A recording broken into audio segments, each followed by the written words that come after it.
Welcome to Your Cyber Path, the podcast that helps you get your dream cybersecurity job by sharing the secrets of experienced hiring managers and top cybersecurity professionals with you. Now, on to the show. Hey everybody, how you doing? This is Kip Boyle, and I'm here with Jason Dion. I think I'm even pointing at him through this virtual meeting space that we have. Anyway, welcome to Your Cyber Path. This is the podcast where we help you either start your cybersecurity career, or if you're already working in cybersecurity, we want you to accelerate your career.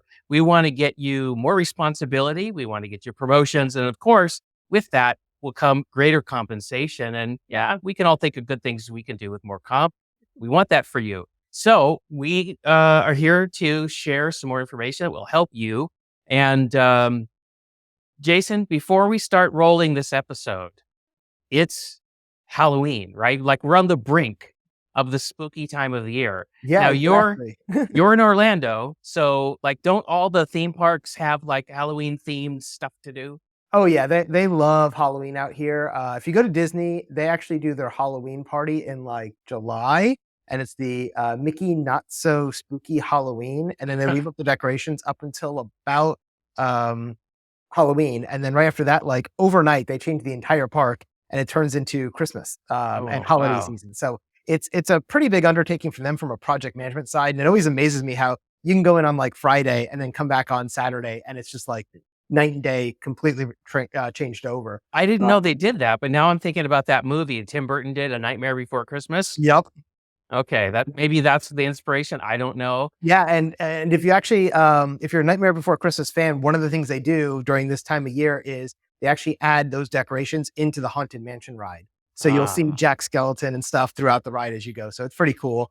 If you like more of the spooky side of Halloween, that's where you go to Busch Gardens, which is out in Tampa, SeaWorld, which is here in Orlando, or Universal, and they do what's called Halloween Horror Nights.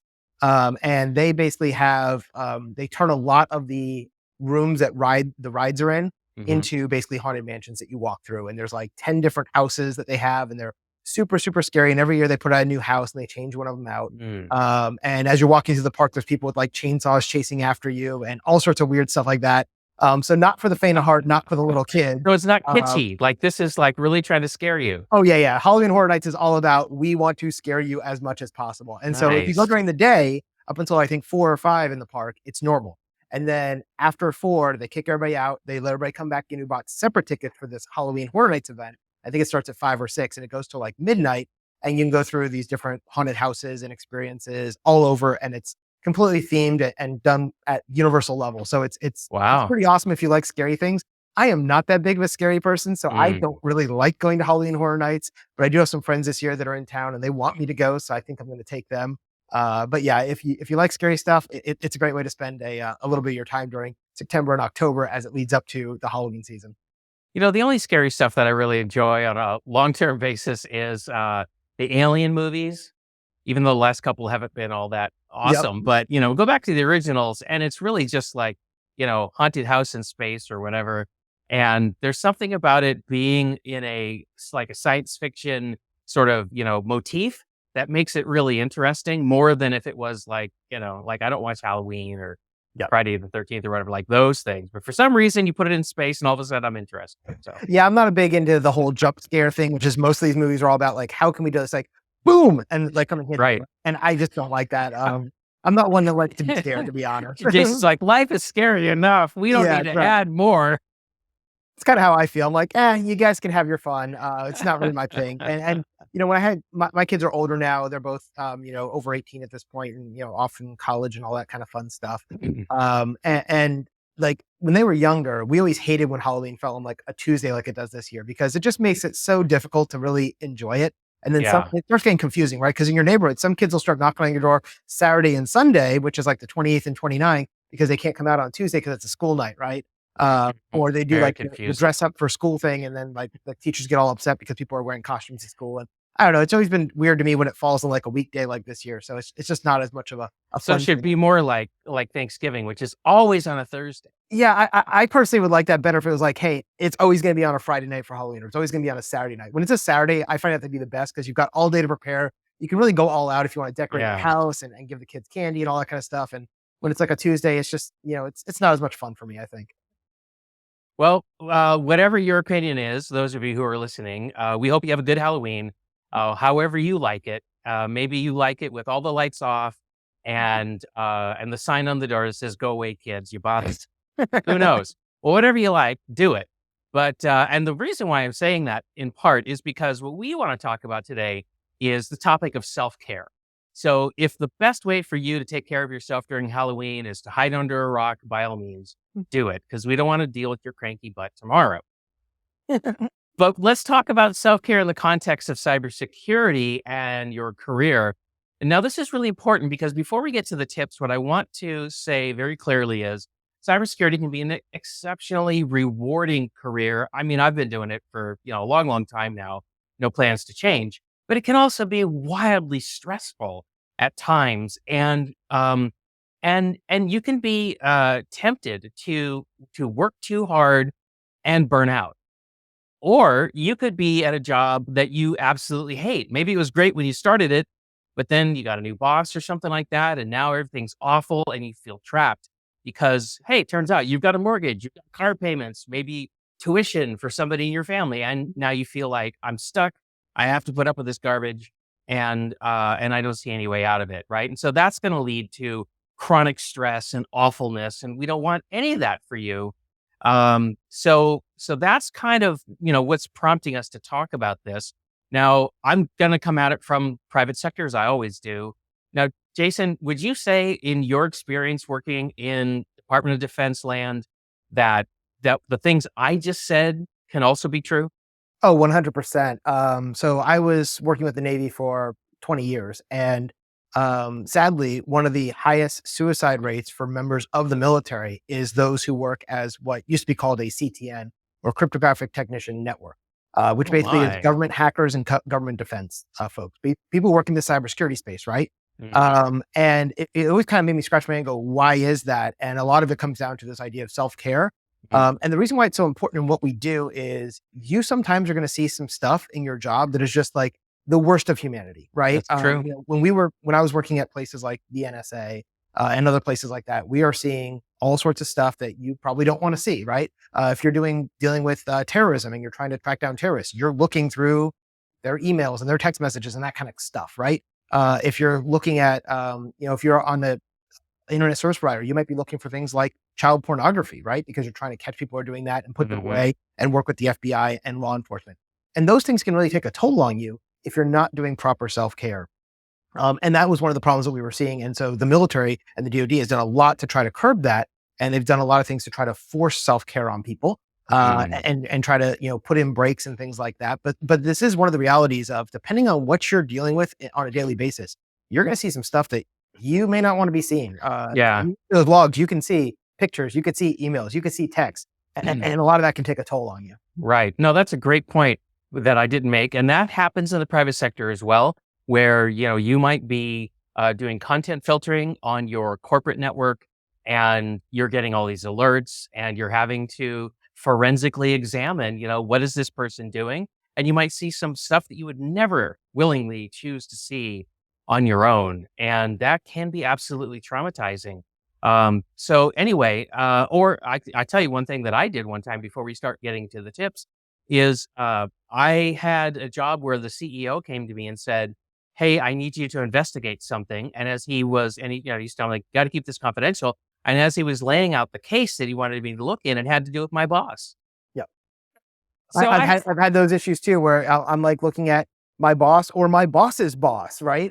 Because when you run the network, you're running it for everyone from That's the right. all the way down to the janitor. Yeah. And you don't know who's the bad guy in this scenario, right? And it could be somebody doing some really awful stuff. It was really mentally and emotionally taxing because here I am interacting with my boss. He has no idea I'm investigating him. I can't tell him. It's hella uncomfortable. Anyways, there's all kinds of situations. He's like, "Kip, what are you doing for 3 hours a day?" "I can't tell you, boss. I'm working for your boss right now." Yeah, it's just awful. I did not enjoy that in the least. Anyway, so whatever the situation is, you could find yourself in an unhealthy space. So we want to give you some tips to help you, first of all, maybe prevent yourself from being in these spaces, or if you find yourself in them anyway, what can you do? How can you cope in a healthy way, not in an unhealthy way? Because there's all kinds of unhealthy ways to cope. We don't want you to do that. So Well, even before we get into that, one of the things I wanted to bring up is, I listened to the Wall Street Journal podcast called The Journal, and they had an episode about 2 or 3, maybe 2 or 3 months ago, and it was on ChatGPT and the workers behind it, right? Okay. And so we talk a lot about data and AI and all these wonderful tools that are out there, right? Mm-hmm. But we all know to create a great AI or machine learning tool, you have to have a really big data set, and you have to know what is good and what is bad. Yep. And so the content filtering mechanisms inside ChatGPT, those weren't built by a computer. Those were built by training it based on real people looking at every prompt that people were putting in and every response the computer came back with, and then saying, this is okay, this is not, this is dangerous, this is not. And essentially to do that at scale, they need to get a very low cost provider to do it. And so they ended up outsourcing to a company in, I think it was Nigeria, someplace in Africa. I think it was Nigeria, if I remember. Okay. And they had this huge data center just filled with people. And all they did for 12 hours a day was read what did people post to ChatGPT and what did ChatGPT say, and then be able to filter things out. So if you ever used ChatGPT when it first came out in November of 22, I think it was. Yep. There was things you could say like, hey, write me a program that does this bad thing, or tell me how to build a bomb, or tell me how to do this. And they started learning over time, these are bad things. And they did that by these people literally reading and looking at all this bad content. Yeah. Similarly, this has been an industry for the last 10 or 15 years that we as first world developed nations don't think about. But a lot of this work is being done in Africa and in Southeast Asia. And Google does the same thing for their content moderation. Facebook does the same thing for their content moderation. So these are people all day long, they're looking at the worst of the humanity on the internet to be able to say, that's bad, take it off for the rest of us.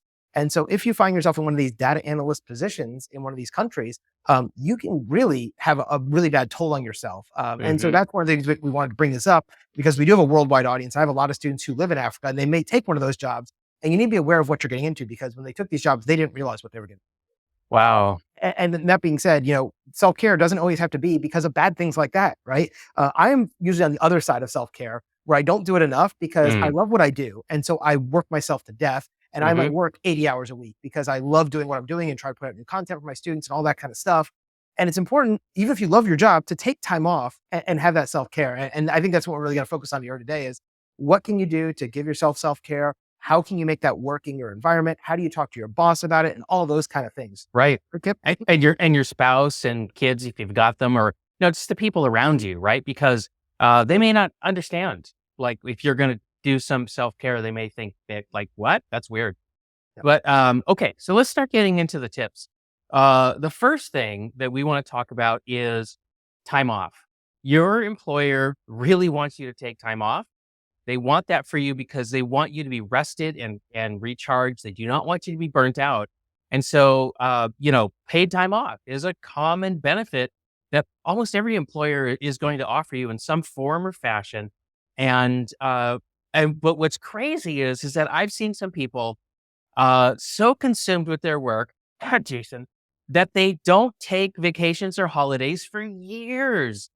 And a lot of places have use it or lose it type of leave accumulation programs. And oh man, I never wanted to lose even a single hour of accumulated time off. So anyway, so that's our first tip. Now, Jason, how have you done with this tip for yourself, or do you want to talk about what you've seen with other people? Yeah. So, I'll talk about myself over my 20-year career, because it's different depending on where I was in my career, right? When I first started out, I was in the military. When I was young, 20 years ago, I joined the military in 2002. And in the military, you get 30 days of vacation, which they call leave, every year. And you earn 2.5 days per month for every month you work. Very similar to like a lot of people that get PTO, and every, month that you work, you get a day off or something like that, right?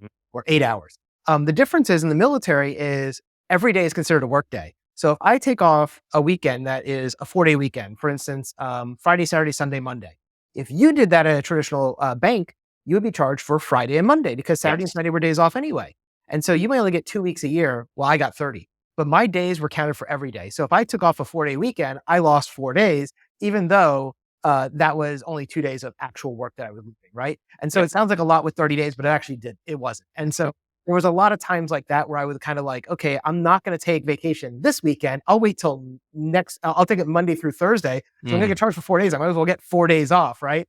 And so I was really maximizing my amount of time. And then with the military, they allowed you to keep up to 60 days is what they called rollover. You're talking about use or lose. Once you go over 60 days, which is after 2 years of not using a vacation, you start losing those days and you can't hold them anymore. So what most people in the military will do is they'll earn enough leave to kind of get to 60. And then every year they'll burn their 30 days that they earned as they're earning 30 new days. They'll use that up. And so they always have 60 days. And then whenever they retire or get out of the military, they basically can take their last 2 months off with pay as they're looking for a new job. Got it. And so I did a very similar thing to that.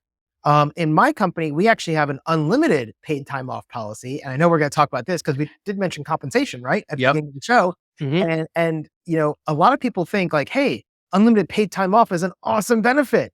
And I think it is. I implement it in my own company.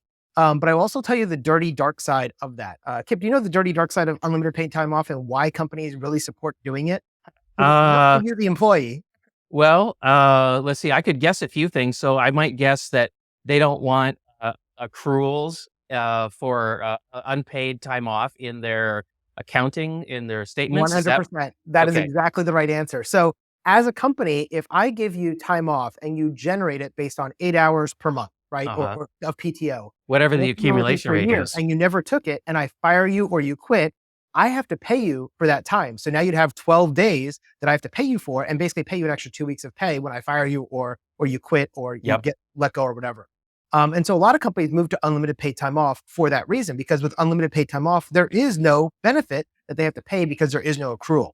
Now, that's not the reason why I use it at Dion Training. I use it because I really do want my people to take their time off. And we work as a very distributed global team. Most of us work from home. Very few of us work in the office. We don't keep a standard 9 to 5 because we have people on all sorts of parts of the world. And so for us, being able to say, hey, you take your time when you need it. If you're in the Philippines, take off for your Independence Day. If Kip's in America, he can take off for his Independence Day. And those are 2 totally different Independence Days, right? Right. So to be able to support a global diverse workforce, it made sense for us to use unlimited PTO. And I want people to take time off. But I will tell you, when you're negotiating an offer and a company says, we have unlimited PTO, that's really good if you use it. But if you don't use it, it's actually screwing you because they're not paying you for the time you're not using. But again, that goes against what we're saying, which is take the time off, enjoy the time off, right? You want vacation days. Now, I've never worked in an organization that had unlimited PTO, but I've heard about it and I've read a few articles and I've talked to some people. And you want to talk about like a downside, right? One of the things that I've heard is that because there are no hard and fast rules, it can be difficult to know how much is too much. Because I mean, you can't just say, I'm gone for the next 2 months.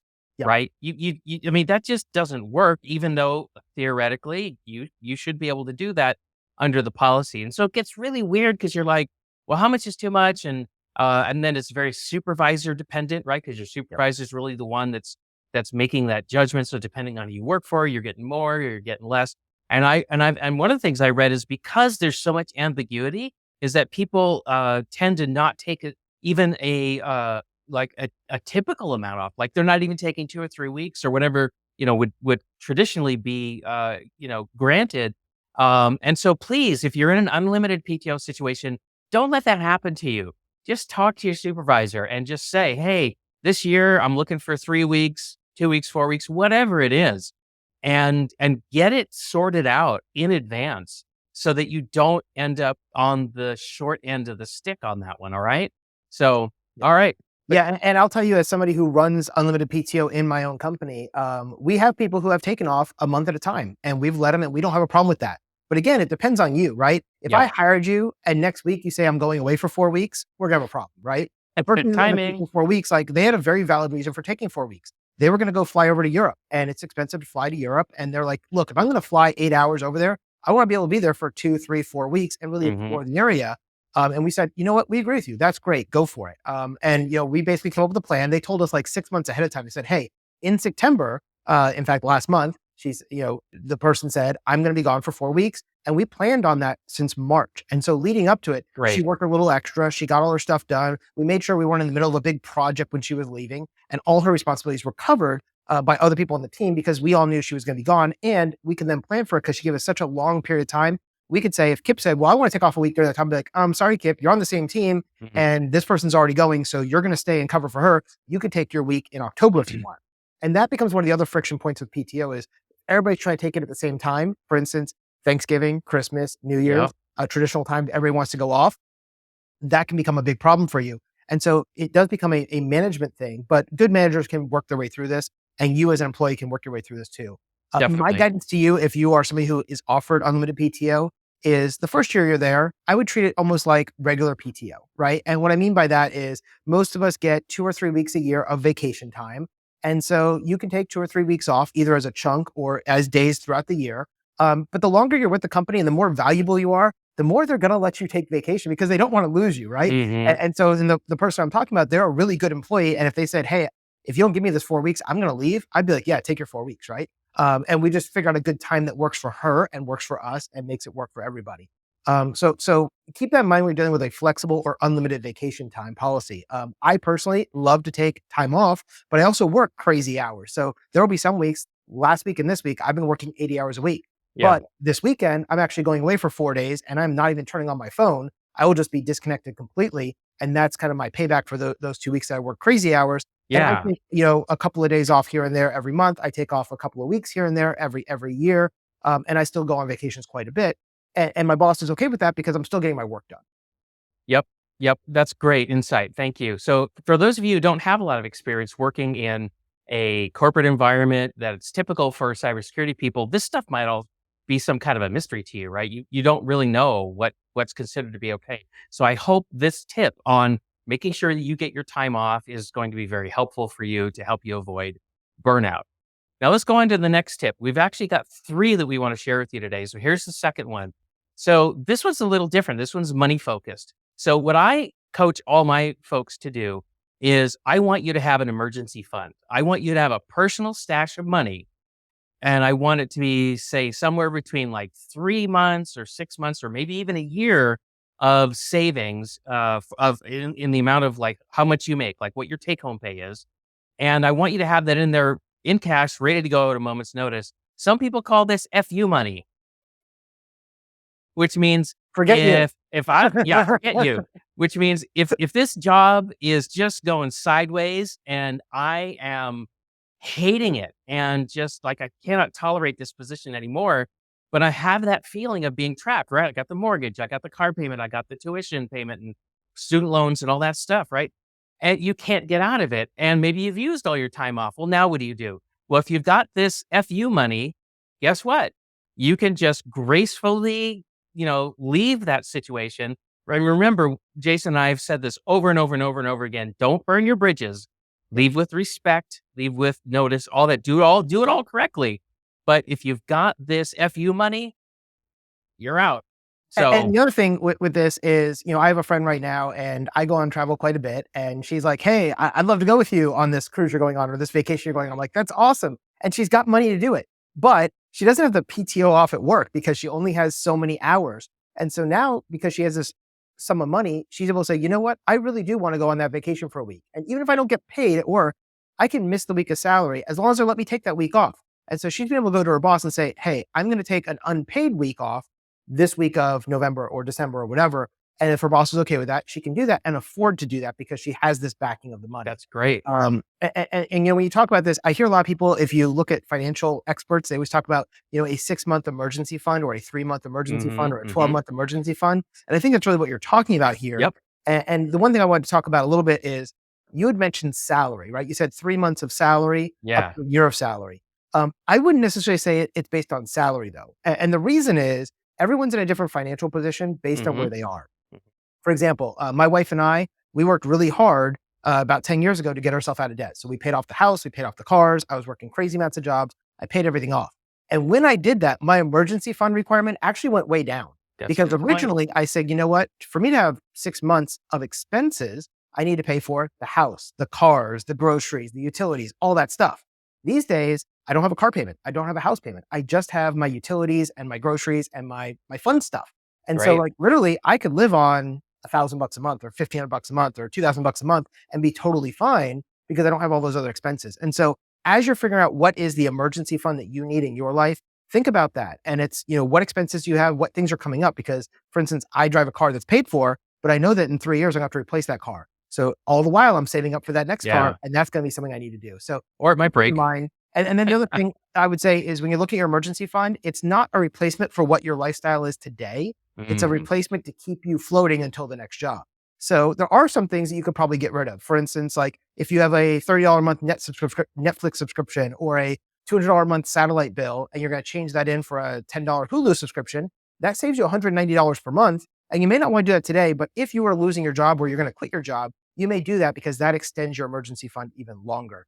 I could talk all day on finances. Sorry, I'm a big finance nerd. But that's one of the things I see. One of the common problems people do is like, well, I'll never save 6 months of my salary because I'm making $60,000 a year and I'm spending $50,000 a year right now to live on. It'll take me 6 years to get that 6 months. Well, you don't really need 6 months of salary. You need 3 That's a months of good point. expenses or 6 months of expenses, and that may only be $10,000 for you or Right. $20,000 for you, depending on your situation. Yeah. Oh, that's great insight. Thank you. And I think the other takeaway from what you said is that the lower you can get your run rate, right, the lower your monthly expense burden, then the less you have to save, which Yep. makes it even more achievable. But let's talk about saving strategies. I'm just going to talk about one. Maybe there's probably more, but the one that worked for me that I really believe in is just automatic withdrawal or automatic deposit into a savings account. So what that means is that you can tell your employer potentially, if they offer this, hey, I want 80% of my paycheck to go into the checking account because I'm going to use it to pay bills and whatnot. I want 20% of my pay to go into this other savings account, right? And then that way you get used to living on that 80% and you never even saw the other 20%. It just goes right into a savings account. And for me, that strategy worked really well. And I actually kind of had a third auto deposit, which went into my retirement savings, right? So I had retirement savings, then I had emergency funds, FU money, and then I had money left over to, pay my expenses. And so how do you do that? Well, just figure out what your number is, right? Look at your expense run rate and then whatever that number is. And then, look at your situation. If you're in a job you absolutely love, well, maybe you can split the savings over a year, maybe even 2 years. I don't know, right? Take a look at your situation. But if you're in an awful situation and you're like, I need FU money immediately, well, then you're going to have to get aggressive. And maybe you're talking about, 6 months or 9 months or some sort of a shorter period of time in order to get your FU money up to where you need it to be. Anyway, that's what worked for me. Jason, you kind of said what worked for you, but did you want to add anything? Yeah, the other thing I was going to say is that we have a mostly American audience, right? And so I would tell you as Americans, the three things that we spend most of our money on are things that we as Americans have a bigger lifestyle on than anywhere else in the world: houses, cars, and debt. Right? We are a consumer culture. Yeah. And so if you're looking at your situation, like, look, I've been in this job for 10 years. I'm not going to get another big raise. I'm going to be stuck here for a while. Or I love this job. I don't want to leave. Well, you may need to look at what other things can be cut in your life, right? The average car payment in America is like $500 per month right now. That's $6,000 per year. I will tell you, I've driven a $1,000 car for 2 years, about 10 years ago when I was getting out of debt. I bought a car for $1,000, sold my car that had a payment, and I was able to save $500 a month, which was $6,000 a year over that next 14 months that helped pay off some of my debt, right? So that helped that. If you're in a house, most of us are in really big houses that we don't use all of. Now, if you've got 7 people in your family in a 5-bedroom house, you're probably okay. But I know a lot of people, myself. I resemble that. Yeah. So right now, the house I'm sitting in right now as we're filming this, we bought this house when we had 2 kids in the house. None of my kids live with me anymore. So I have a 3-bedroom house and it's me and my wife. So literally we have a guest room, a master bedroom, and an office is what we're using it for. I could lose one of those bedrooms and I'd be perfectly fine. It wouldn't bother me at all. But again, we don't have a house payment, so we just stay here and we don't mind. But if you're paying $3,000 for a house and you could be paying $2,000 for a house, that's $1,000 a month you could have to go to your savings or retirement funds, right? Yep. And then the third thing is debt, right? If you have a lot of credit card debt, you are killing yourself because credit card debt holds 20 to 30% interest. So if you have $1,000 and you leave it in there for a year, that $1,000 is now $1,300 next year. And then next year it's $1,700. Yeah. It just keeps snowballing on you. So the fastest way to get yourself out of debt is really focus on getting rid of your credit cards and don't spend anymore. And then focus on the car and then focus on the house and work your way through. If you need help with that, we're not a financial talk show, obviously. But 2 guys that I would highly recommend is Dave Ramsey, which is a really big cut to the bone, as hard as it can be to get you out of debt like that, like within 2 years. And the second person I'd recommend is Clark Howard. He's a little bit slower. He'll get you out over 5 years, but it's definitely not as excessive as Dave Ramsey is. I personally use the Dave Ramsey plan. I had $60,000 in debt. It took me about 14 months to get out of that. I took second jobs. I sold a bunch of stuff. And this was back in 2010. and we got out of debt. We've been debt free ever since. And it's really helped us grow wealth because we're no longer paying the banks and the car companies and the credit card companies. Right. Now putting it in our pocket. Right. I want to say a little word about debt, and then we're going to go on to the next, the third and final tip, which is here's something that really changed the way I thought about debt, which is somebody said to me one time, anytime you charge something on a credit card and you don't pay it off, or you get an automobile loan, you're renting somebody else's money. That's what the interest payment is a rent payment so that you can borrow their money, rent their money, and do it, whatever it is you want. And I thought, oh my God, I'm renting people's money. And for whatever reason, that just like gobsmacked me. And I'm like, I'm not doing that. Yeah. Yeah. I mean, I had one of those realizations, like I said, about 10, 15 years ago. And ever since, it's been able to allow me to flip to the other side where now I don't owe anybody money. And, for me, my carry of what it costs for me to live my life is extremely low because I don't have any debt that I have to service. Right. And on the other side, like I've sold my house when I moved from Puerto Rico. That house, the person didn't have enough money to buy it cash, and it's harder to get a mortgage in Puerto Rico. So we just did a seller finance mortgage. So they're paying me every month for using my money, and I'm getting 5, 6, 7% interest because that's the going mortgage rates right now because they're super high. And I don't have to put my money at risk because if the person doesn't pay, I get the house back and I can resell it again anyway. So there's a lot of benefits when you can get to the other side of this. And I know it seems like when you're in debt, it seems like you're being buried and it seems so far away. Yeah. But Kip and I are on the other side. We're telling you it's good. Come on over here. It hurts for 2 or 3 years to get out, but once you're out, you'll never go back. I haven't said it yet, but I just want to say that I know exactly what Jason is talking about. The struggle to get out of debt. I went through it for sure. And I had a very similar experience where I just, I'm renting somebody's money. Oh, hell no. And I just worked like a Hebrew slave to get out of that situation. And I'm like, I'm not going back there, man. No way. And the funny thing is, if I wasn't trying to get out of debt, I probably wouldn't be talking to you all today because one of the jobs I got as a part-time job was as a college professor teaching cybersecurity stuff. And that's what started making me get used to teaching and loving it. And then I started my business from it and it just kind of went from there. But like I started that because I was looking to make extra money and it was an easy way for me to pick up money by going and teaching community college or college classes. And they would pay me, a couple $1,000s per course that I taught. And it was a great way to take that. I immediately just threw it on the debt and that helped me get out quickly. Fantastic. Okay. Well, so that's our little tip on money. Get an FU fund. All right. Now, the last tip that we want to talk about is, and this one's a little, maybe a little unusual for you to, but you know what? If you didn't think the money part was unusual, you're probably not going to think this is unusual. But we want to talk about the difference between self-compassion and self-judgment. Now, listen, this is another one of those things where I'm like, yep, been there, done that, got the t-shirt, and I judged the t-shirt all day long. So look, what we mean by self-judgment is beating up on yourself. You make a mistake and you're like, you idiot, Kip. Why did you do that? Right? Now I say it with a smile on my face. I've usually said it through gritted teeth. But you're never going to figure out this cybersecurity stuff, or, oh, why did you say that in the interview? You're never going to get the job. Whatever it is, maybe it's imposter syndrome, right? You get out of a meeting, you're like, oh my God, if they ever knew how stupid I was, I'd get fired. I just can't let anybody know. So you really need to, first of all, recognize if you're doing that. And then the second thing is realize that it's not harmless. It's actually very harmful. And we don't want that for you. What we want you to do instead is have self-compassion. Okay. So I've described what self-judgment looks like. I don't know, Jason, if you want to cop to any self-judgment habits that you've got, or if you just want to go straight into describing what self-compassion is, I leave that to you. Yeah. So, when it comes to self-judgment, I think we're all guilty of it, right?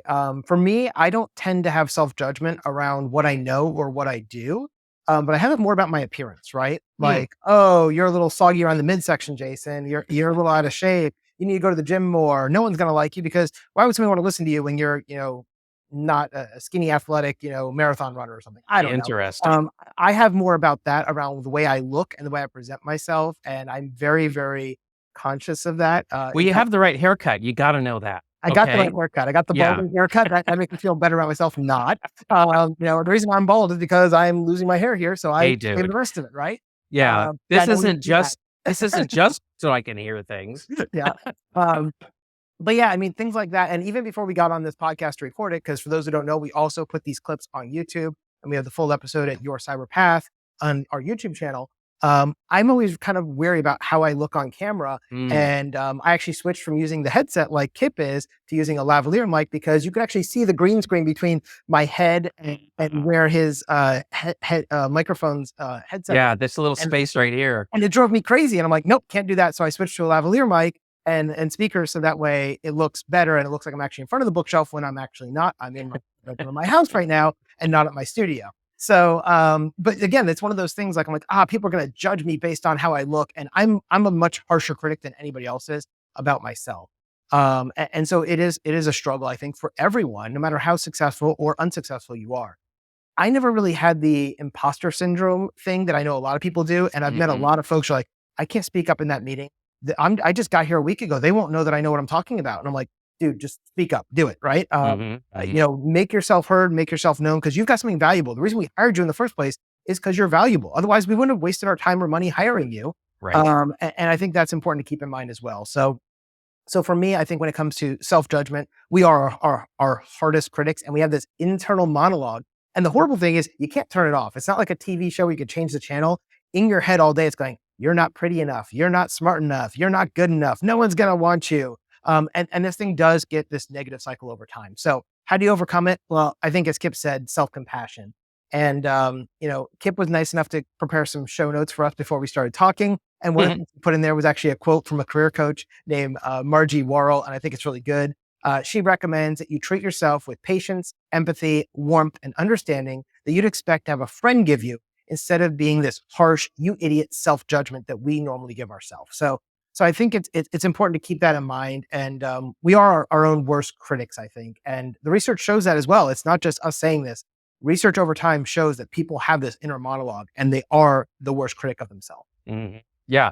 Well, and then research has also shown that when you treat yourself as your own best friend, right? If you make a mistake, you wouldn't say to a friend, you're such an idiot. Or maybe you would, as in a joking way, but you wouldn't really mean it. So if you can treat yourself the way you would treat a friend, if you saw them stumble, right? You help them get up, ask them if they're okay.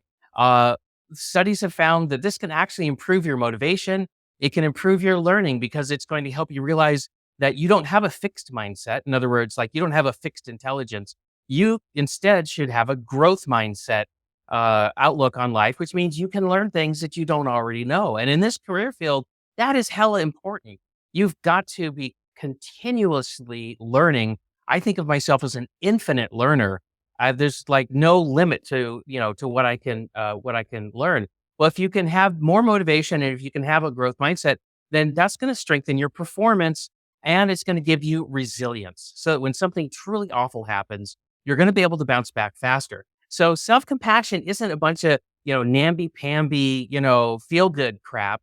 I don't know if any of you possibly could be thinking that right now, but it's not. It's just about treating yourself at least as good as you would treat a best friend. And we know science tells us that there are real tangible benefits to this. And so what's that going to do? It's going to help you avoid the burnout, right? Because if you're already stressed and then you start, judging yourself harshly, that's not going to get you out of a burnout situation. It's going to make it worse. We don't want that for you. So, okay. And the worst thing, of course, would be to just like run around under some crippling anxiety all day long, and then taking that home, not getting any sleep in the night. If I just described you, stop self-judging so much and try to turn a new leaf and explore this self-compassion thing. Jason, you're right. It's not a switch. You can't just flick it and just go from one to the other. So you're going to have to explore some strategies and figure out what it's going to take. This will be a new habit. Probably take you 90 to 180 days, even if no matter how motivated you are to make this switch. But like Jason said with the money, come on over to our side. This is the way to live. Okay. So those are our 3 tips. Jason, what else? Yeah. And the last thing I was going to say on the self-judgment for self-compassion, a lot of times it is hard to break yourself out of it because you're the one judging yourself, right? So it's hard to be like, hey, Kip, stop telling yourself you're stupid. Well, Kip's the one telling himself he's stupid, so he's going to keep telling himself he's stupid, right? Yeah. So we want to make sure that doesn't happen. And for me, one of the things that helped me was you can go see a therapist, right? And therapy doesn't have to be a way of life. It's not something you have to do for the next 20 years. One of my degrees is actually in counseling. And one of the things we learned is a thing called CBT, cognitive behavioral therapy. And it's really focused on 4 to 6 sessions to change a specific thing. So if you're having these voice tracks in your head telling you you're not good enough, you're not smart enough, you're an imposter, blah, blah, blah, go see a therapist for 4 to 6 sessions. It won't cost a ton of money. They can help you put in new practices in place to help you overcome that and get you out of that negative spiral. And again, it's not a super expensive thing. If you don't have the money, there are free therapists available. And if you happen to be a member of a church, you can always go to your pastor and they give free counseling as well, usually using the CBT style, which is 3 to 5 sessions, and get you going over the next, once a week for the next 5 weeks. You'll be a changed person. It will really help you. And some private firms have an employee assistance program, an EAP, and that will give you free counseling as well. And then your standard medical insurance probably has a counseling benefit in there. So there's all kinds of different avenues that you can use to get these 4 to 6 sessions Jason's talking about. Now, Jason, as somebody who is trained to be a counselor, it's pretty safe for you to say, hey, you should go try counseling, right? But let me add to it. I've never been trained in counseling, but I've been to a lot of counseling because I've been stuck in all these bad habits in the past. And I was just determined that I didn't want to live that way. And so it was scary to go. And I wondered about would people judge me as being weak because I wanted to go see a counselor or a therapist, but I did it anyway. And I'm really glad I did. It has really, really improved my life. So I just want to go on record. It's okay. It really is okay. And if you have to just not tell people because they are judgy, then don't tell them, but go. And the other thing I would say, as far as from the medical insurance side, check your medical policy because a lot of them do have where you can go to counseling for a certain number of sessions at no cost with no prior approval. For instance, when I was in the military and working with the government, we have TRICARE. And under TRICARE, you're allowed to get 8 free visits per year without any kind of consultation. And once you go, after that first consultation, if they feel you need more, they'll just put it in with TRICARE and say, look, I'm the therapist. I say Kip needs another 10 sessions. And they'll approve it with no question.